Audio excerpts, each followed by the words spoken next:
alive! It's alive! It's alive! It's alive!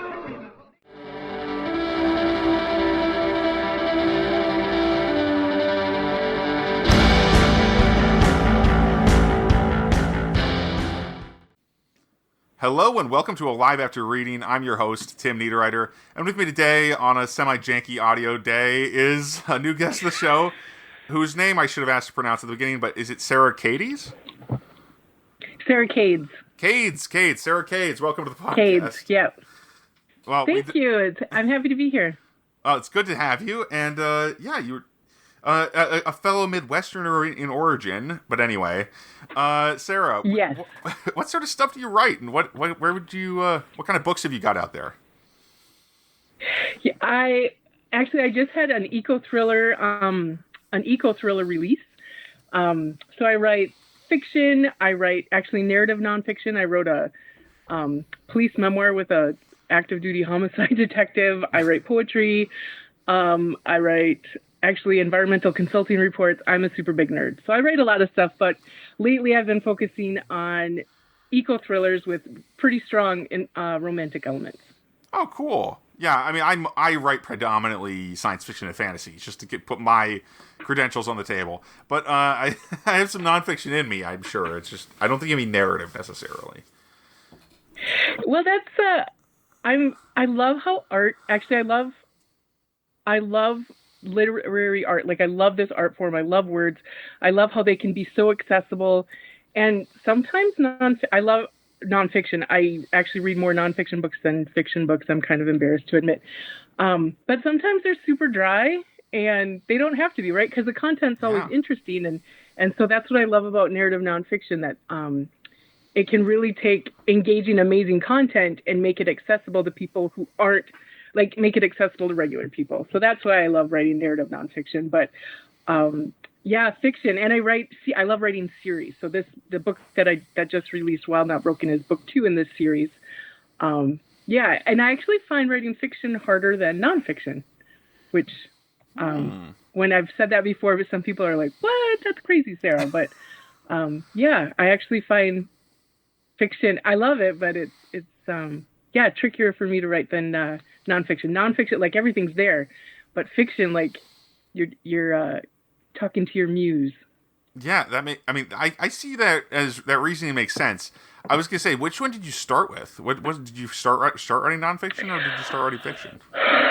That's a good question. I my day job was as an archaeologist, so I wrote technical stuff first, and I went from archaeology to indigenous knowledge study lead. So like all those sorts of technical sorts of reports. So, and I guess technically that's nonfiction, but super dry.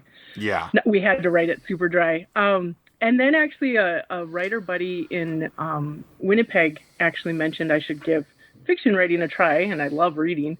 And I thought she was nuts. But then the next month, a story started kicking around about the anthology that she had told me about that she was writing. And so that's actually how I started. So my first publication, properly published, was fiction, a novella. Oh, cool. Yeah. I like the short, the short books are really cool. I'm really a fan of those, 30, 40,000 word books, actually.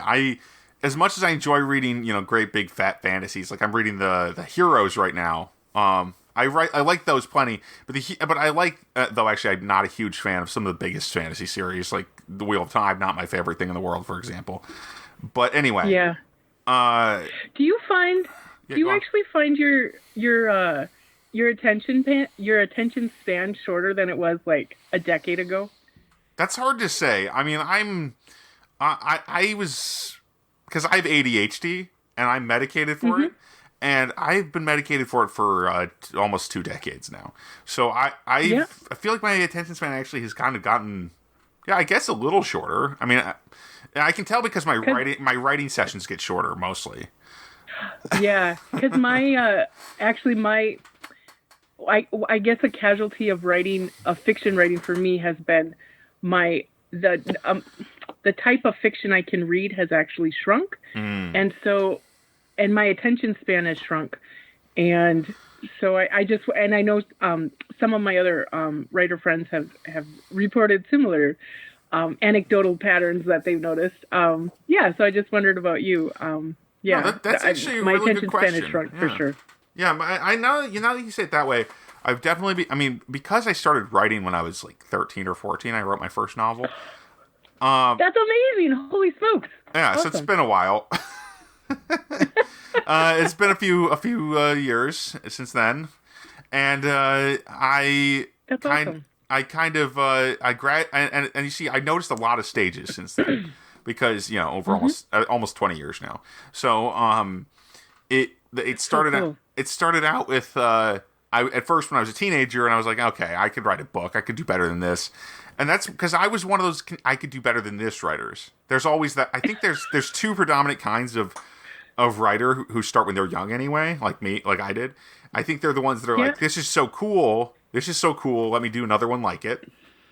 And then there's the I can do better than this. Those are the two origin stories for a lot of writers. Does either of those kind of fit you? That does resonate. Yeah, that does resonate. When I first immigrated to Canada, I had to wait for my paperwork to come through before I was allowed to work or finish school, which really sucked. So that meant I was at the library constantly and reading all day, every day. That's how I got through that period in my life, right? Because you're jonesing to get going, right? You're in this new great country, you're having a ball. Yeah. Anyway, so I read a ton of books, and there were some, man, they did not resonate with me.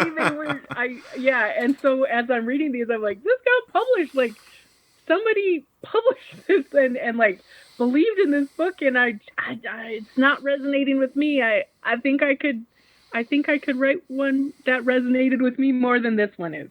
So yes, I totally resonate with you. And then years later, how many years later was that? Maybe 5? I can't remember. 6? I can't remember. A friend of mine, suggest, well, try, Sarah. And I'm like, I'm not a writer. She's like, have you ever tried? No. Well, then why don't you try? Oh my God, I still, to this day, I'm so grateful to that amazing woman who just, planted that really spectacular seed. Yeah, you got to try. I mean, you got to start somewhere, right? And I mean, writing fiction is but like I was saying before, like I was trying to get at this point, I guess, is when you started out like I did, I think as a I could do better writer, I think that makes it the path is kind of negative, kind of inherently. It's got this negative energy to it to some extent, even though it's a very positive journey overall. It comes from a place of unhappiness. At least mine definitely did. Maybe that's not true of everyone, but it definitely was that way for me because I was also a very unhappy teenager.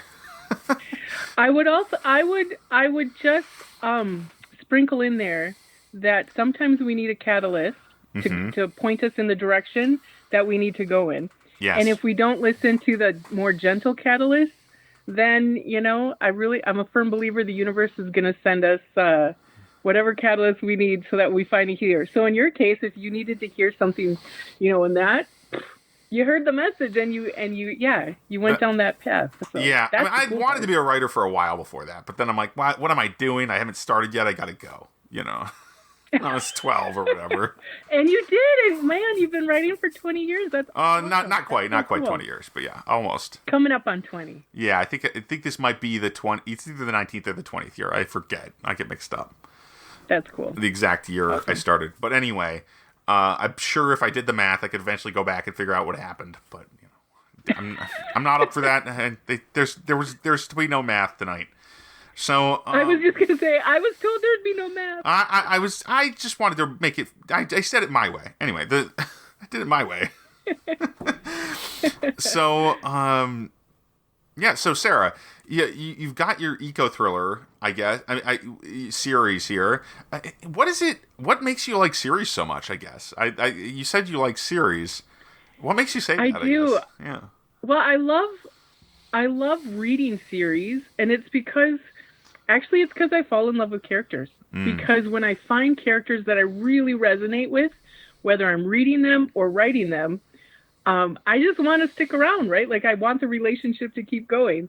So what I love about writing series is that these characters that I spent so much time with writing, because these are around like 75,000-80,000 words, each of the novels in the series. Like you spend a lot of time with these guys, and then I guess I'm just not ready to let them go. And so they're always the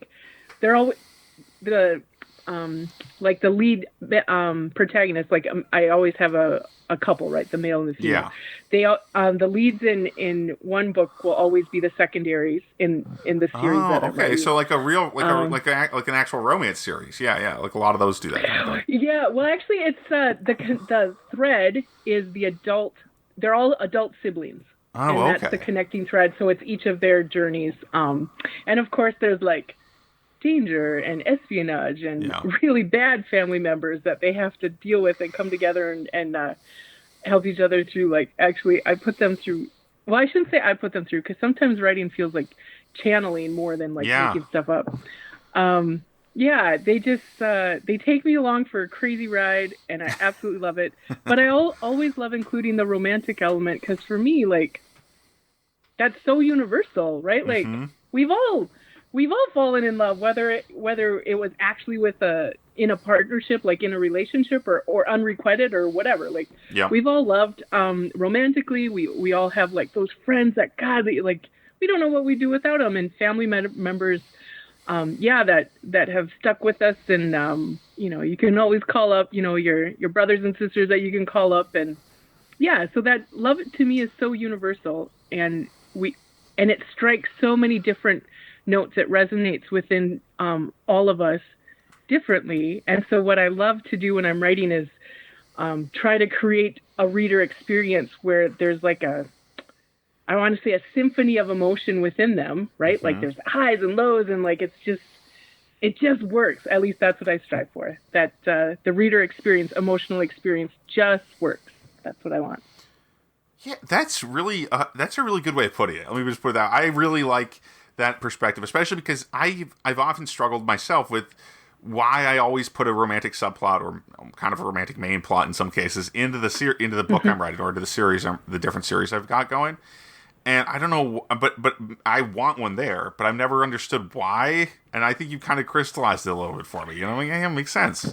Awesome. Yeah, because like, man, love is universal. And when we're going through our darkest hour, which, it's as a book. we know as People writers, do that. we've got to put, like, that's the whole point of writing a book. There has to be tension and conflict, right? So you have to have your characters go through those darkest hours.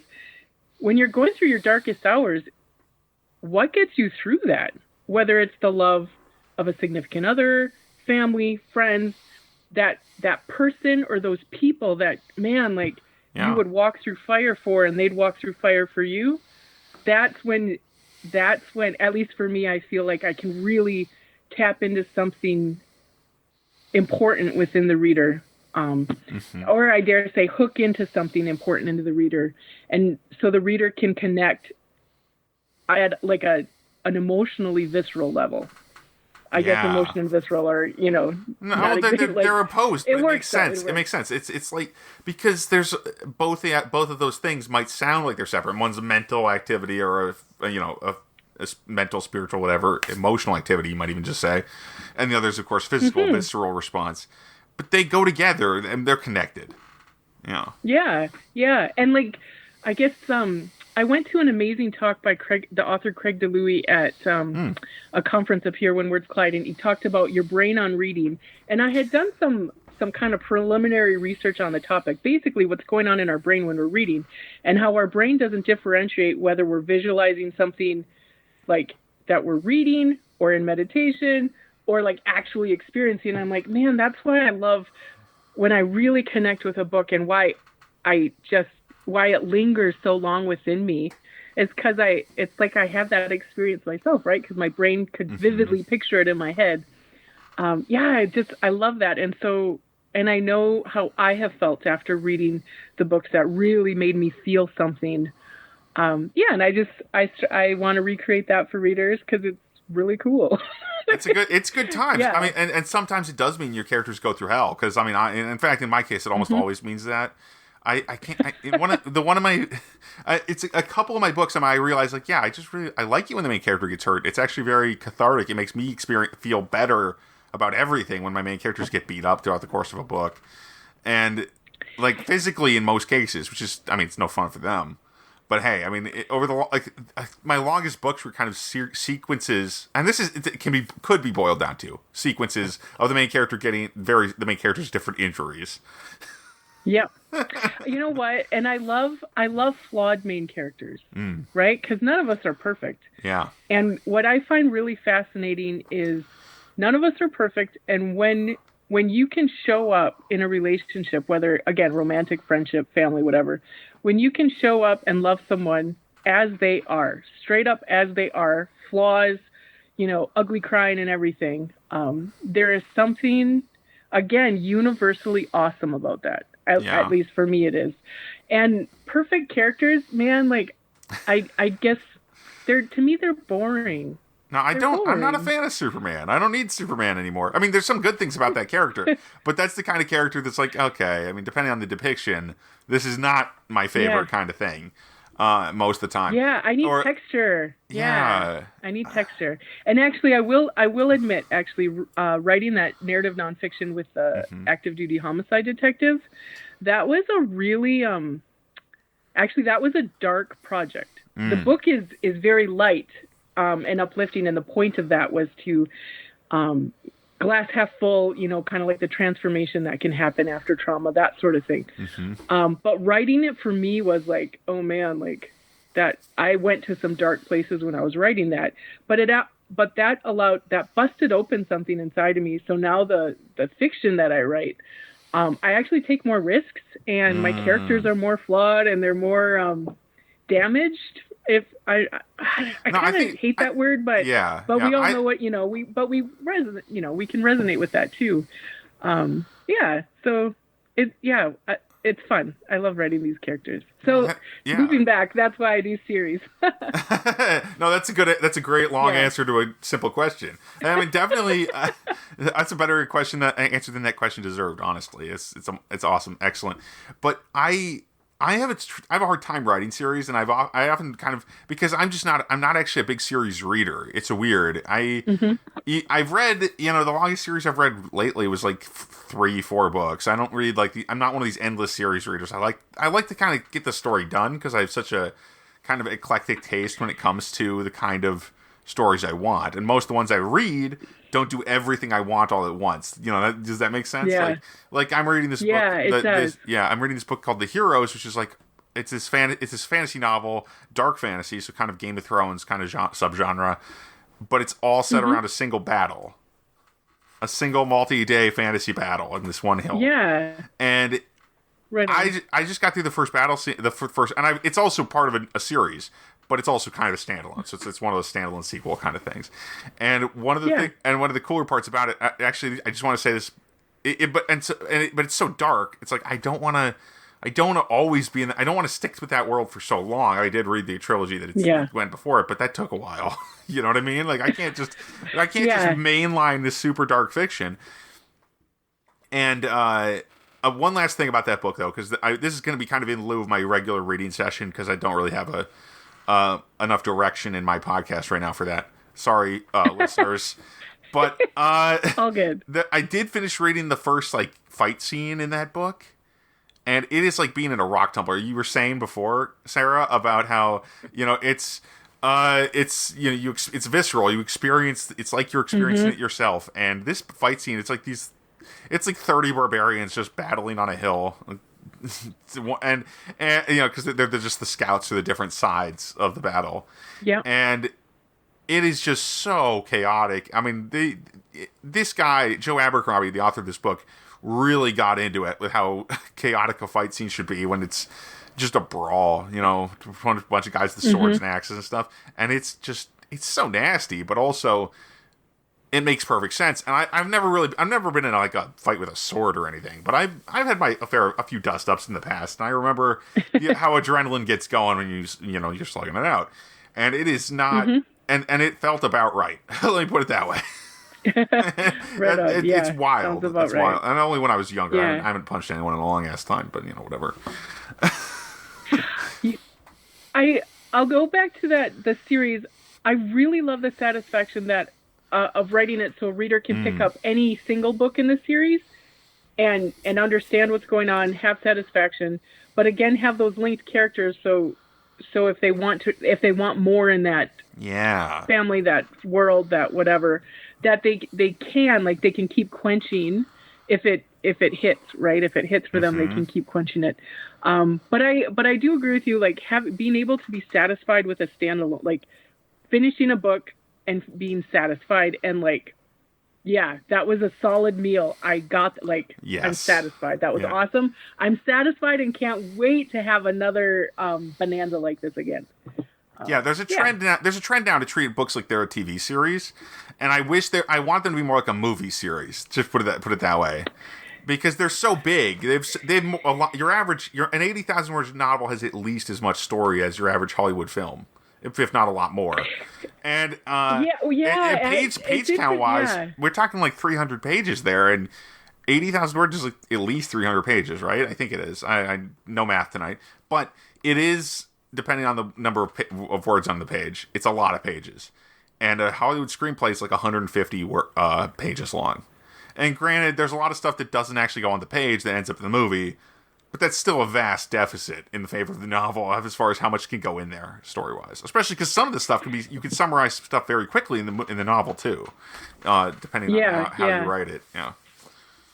Actually, I'm glad you mentioned that, because screenwriting has been on my radar, and I actually was gonna next year. I kind of like mentally slated it for next year, but one of my artist friends here in the film industry here, she actually talked to me about making this series a TV, or making this novel series a TV series, and so we were discussing like, how do you do that? Like, and her words of wisdom was, make a single novel.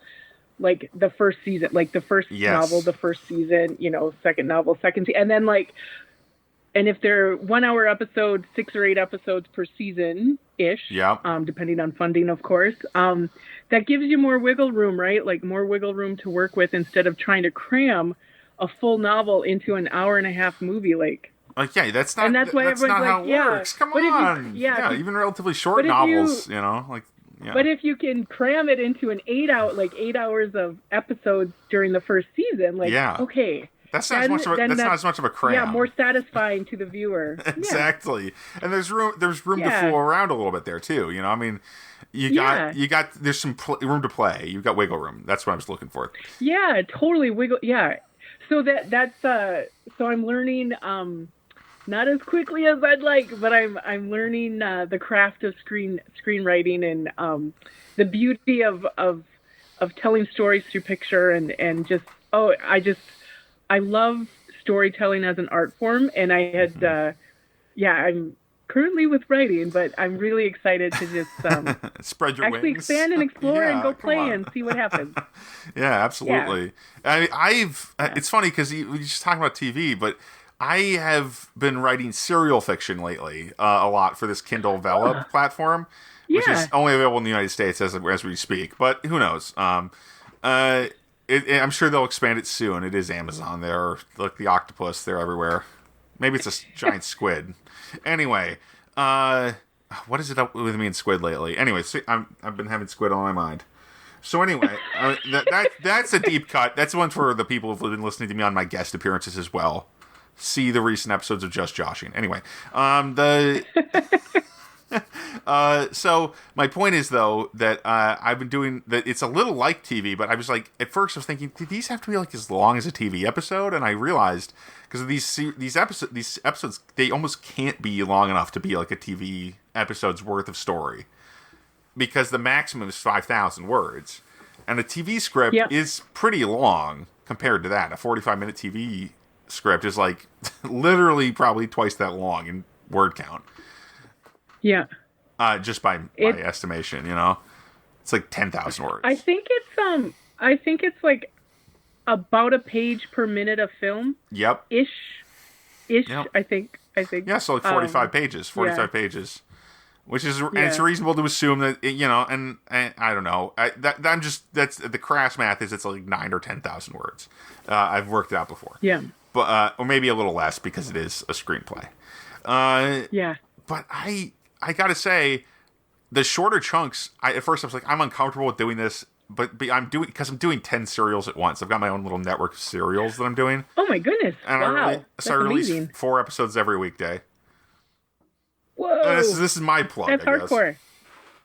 Yep, I'm a bit behind as we record this, but I hopefully will catch up soon. I'm like almost a whole week behind. Oh well, it happens. It happens. Life happens. I'll get there.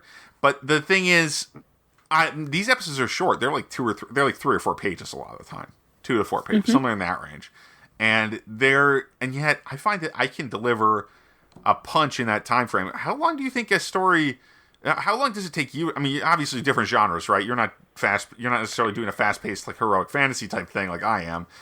So what kind of? How long are your chapters? First of all, yeah, let's get to that. Actually, I'm all over the board. Okay. And my publisher's very forgiving and cool with that. And I also will have POV in the villain's head, and so those chapters are like a page, maybe a page and a half, super tight. I'll also sprinkle POV in some tertiary characters, if it like to support specific things in moving the plot forward. But I also, again, when I mentioned the attention span, I am adamant that my books do not have sagging middles, because I don't know, I have lost count how many books that I stop reading and then I never pick it up because it's like, I could finish it or not. And if I have that, like, that, I don't know, that apathetic response to it, like, no, oh my gosh. So having those experiences reading fiction, I really need to, like, I really aspire to make sure that there's a roller coaster of emotion, but that pace is quick. So I think my absolute longest scenes are probably 2,000 words, and I can't remember how many pages that is. That's like 8 to 10. Like 8 pages. Like 8 pages. Okay, so like my longest scenes are like 8 pages, and my shortest are like a page. Or even less, like half a page or whatever. Yeah. No, that's awesome. I think that sounds like fun. Actually, it sounds like a good clip. It is, man, and like you need that. I need fast pace. I need action. I like kind of that rapid fire dialogue, but also mixed in with like really beautiful, eloquent a sentence or two, like describing landscape, because I'm super into landscapes and the environment and Mama Earth and stuff like that. So like I'll wax poetic for like a sentence or two, and then that staccato rapid fire. Now off you go. Let's get to the actual stuff. Let's get to the story. Yeah, let's get in there. Yeah. We set the scene and we dive in. Yeah. Yeah. I remember noticing this a few years ago. Where I would be writing, and I'm like, it seems like every scene I just start with like a couple lines of description. Like there's a small paragraph of description, and boom, dialogue. That was the phase I went through for sure. And maybe I'm just not noticing it now. It's possible I just kind of resolved that I didn't care that was how it worked, and I'm still doing it. It's been a bit, yeah. But that's what happens. I mean, obviously, like I said, there's different stages of writing fiction, and when I've kind of gone through a number of them now fairly quickly during the pandemic, especially. Yeah, for sure. But it's cool. That's what I love about this art form. Like, it's so versatile, and man, you can do so much with it. I really resonate. I really resonate with this art form. Yeah, it's my favorite. Obviously, whatever. I stuck with it for 18 years. And going strong, I guess, because who knows, you know. But Sarah Kades, it's been great having you on the podcast. We're all out of time, but awesome. Thanks so much for having me. It's been great. Excellent, awesome, great talking to you. Where can people find your books? I should say you've got a couple of them out there, at least. And I do. I'm not. See, this is how little prep I can do for the show, folks. I don't even know how many books she has out, and I'm still gonna just say which ones. Where are they? Tell the listeners a little bit about them and where they can find them. Actually, they should be able to go to any bookstore or online anywhere, and order them. Yes, I have no idea if they're actually sitting in any bookstore anywhere, but they can order them anywhere online. The book that just released January 25th, Wild Not Broken, that's book 2 in the Hearthstone series. The first book was Kiss Me in the Rain, That has a bunch of archaeology in it. Wild Not Broken, oddly, it has a former MI6 courier and a war correspondent and a bull rider. So I also like really polarized couples, like really, really different, like truly different dynamic couples. So those are the two that I have out in the Hearthstone series. The third one's coming out June 21st of this year. My last nonfiction is called Skeletons in My Closet, Life Lessons from a Homicide Detective. And that's actually I write under Sarah Graham for my nonfiction. All right. And then I've got some older stuff out, but that is like 10 years old. So you can find it on my website. Yeah, sarahkadesgraham.com is my website, so you can find it there. Well, sweet. Thanks for being on the show, Sarah. It's been a lot of fun. Yeah, it's been awesome. Thanks. As for this podcast, you can find us at mentalcellarpublications.com. You can find my books on amazon.com or at timniederreiter.com/books. And, of course, if you go back and you want to find those 10 serials I mentioned earlier, because I'm pretty proud of those, and they're getting bigger by the day because I'm insane, you can find all 10 of those on timniederreiter.com/serialized-fiction. And, check them all out. I think the one that, if I had to recommend one for somebody who has not read one of my stories, oh gosh, that's a tough one. I'd say start with The Makers. That's urban fantasy, but it's me. It's very, very weird. So check it out, folks. It's a good read. It's also, it's a work in a setting that I've had for a long old time. And you will, I think you'll appreciate it if you're into strange portals and fantasy battles and, lots of crazy creatures. All right. Take it easy, everybody, and have a good week. Have a good week. Yeah. See you next week. Thanks again, Sarah. Bye-bye. Awesome.